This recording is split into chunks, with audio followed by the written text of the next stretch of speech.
second coming of Michael Jordan himself. If you're not available, you're not worth a hill of beans. With all that being said, here's the new problem that Mikey currently faces. You're already behind the 8-ball. His entire life, he was ahead of everybody else. He was ahead of the curve, but now the curve is slowly but surely past him. Your best ability, say with me now, is availability. If you hoop.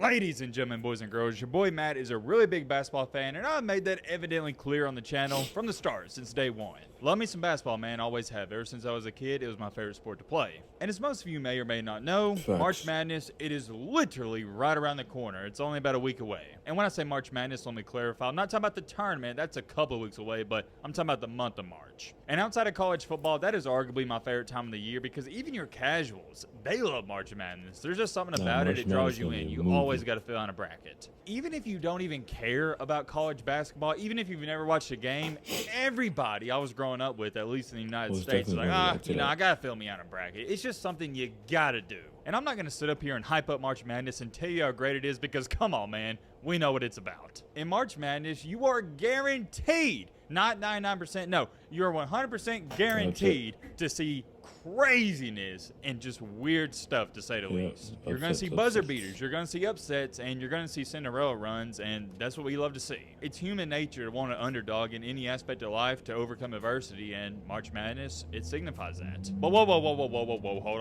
on. I know what you're saying. Okay, man, that's all fine and dandy, that's great, but what are we talking about? What's the point of this video? Well, I say all that to say this. I'm not one of these people that just start watching basketball at the end of February, March. I've been watching it nonstop since the start of it. And I'm seeing all these freshmen ball out, but to be more specific here, I've seen Rob Dillingham, the star point guard for Kentucky. He's been balling out the past couple of weeks. And I know they wound up losing their last game to LSU. By the way, John Calipari's a fraud, but that's a different conversation for a different day. But Rob Dillingham in that game, whew, the shots he makes, there's no guarding it. It's NBA level. And I couldn't help but think about this after the LSU game. Rob Dillingham is a star freshman, and he's been balling out, and more than likely, he's going to be what? Top 15 pick in the NBA draft? I don't keep up with the mock draft too much, but I think it's more safe to say he's going to be a first rounder. And coming out of high school, he was highly regarded, big-time recruit, but there was a player who was supposed to be even better than Dillingham and who was ranked ahead of Dillingham that is nowhere to be found.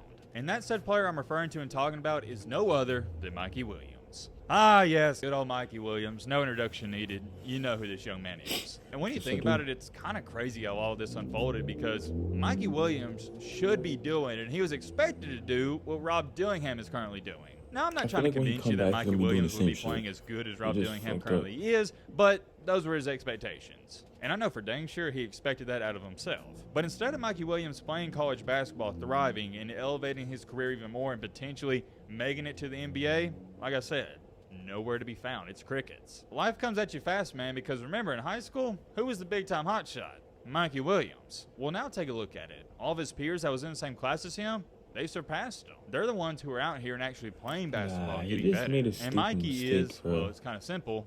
He's not. He's not playing, and this is a cold hard fact. If you're not playing, you're not getting better. And I know some people are going to say, well, Matt, I'm sure he's working out, I'm sure he's practicing. No, that's not game speed. If you're not playing in legit competition against another D1 team, you're not getting better. You can prepare all you want, but experience, you can prepare all you want, but there's nothing like having that in-game experience. And Mikey has not gotten that. Now, if you're wondering why he hasn't gotten that, let me explain real briefly here. I'm not going to go into heavy detail, but in this most recent summer, Mikey, he got in some legal trouble. We made a couple videos about it. If you don't know what's happening, you can go to Google, you can go watch one of the previous videos. To make an extremely long story short, he did something dumb.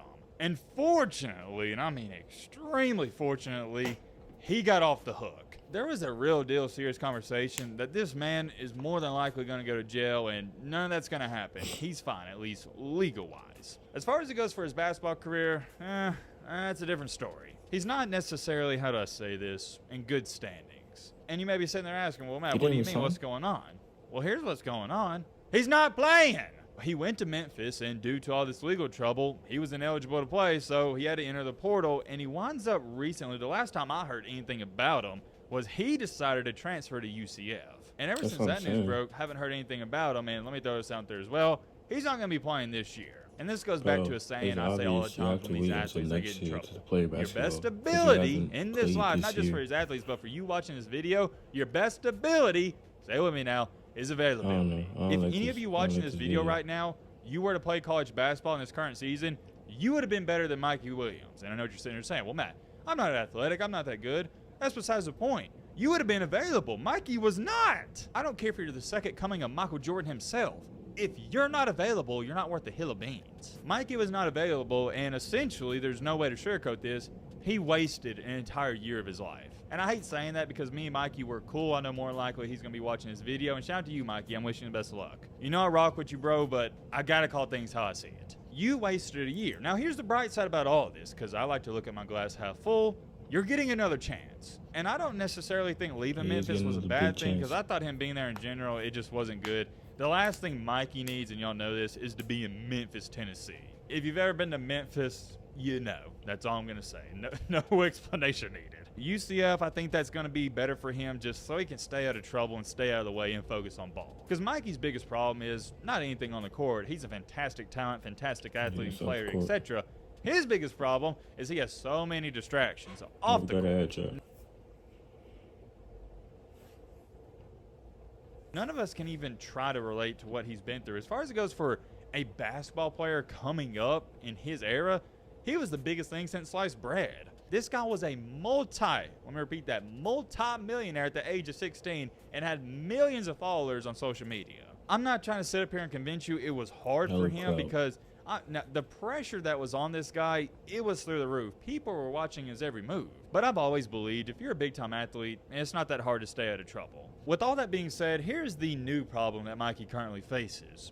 You're already behind the eight ball. His entire life, he was ahead of everybody else. He was ahead of the curve. But now, the curve is slowly but surely past him. Because think about it. Next year, a guy who was in the same class as him and Rob Dillingham, he's going to be in the NBA. Meanwhile, Mikey Williams is going to be in college. And I believe if Mikey would have played for Memphis this year, even if he struggled, people would have gave him the benefit of the doubt because, oh, it's his first year in college, no big deal. But the way I think this is going to go, people will not give him the benefit of the doubt next year at UCF. If he's not playing good, he's going to catch a lot of heat. And here's another thing people don't talk about enough.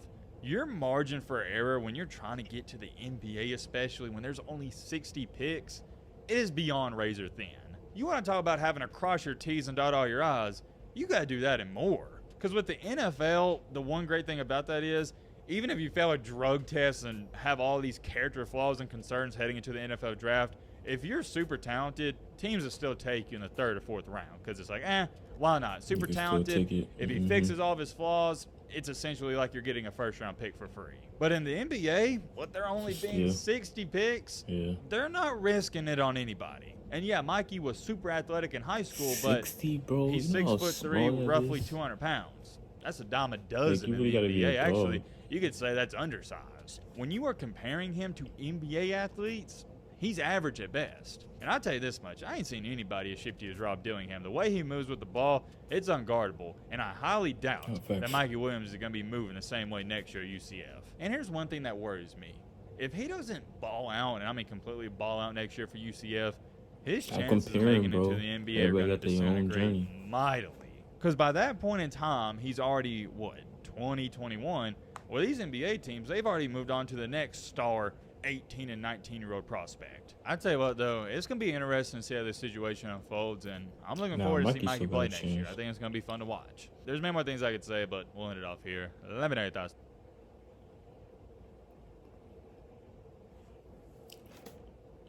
Alright, that was a real interesting video. Some of the things he said I didn't really agree with, but it was a cool video. Yo, chat.